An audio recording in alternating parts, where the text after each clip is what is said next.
تعرفوا أنه المرأة الجزائرية هي أول من عمل القفطان النسائي بعد ما كان فقط حكرا على الرجال؟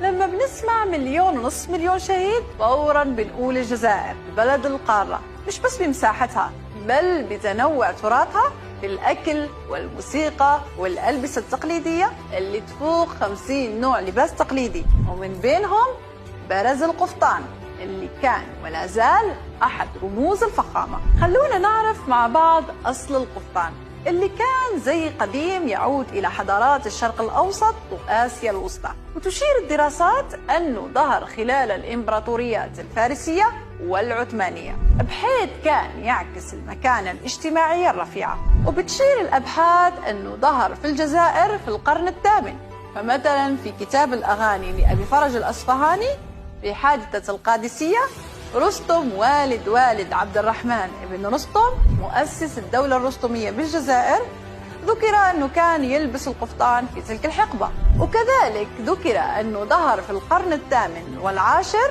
في كتاب ليبربير دون ليستوار، وقيل فيه أنه تاريخه يعود للرستميين بحيث ظهر عام 761 ميلادي وحافظوا عليه إلى غاية الزيريين.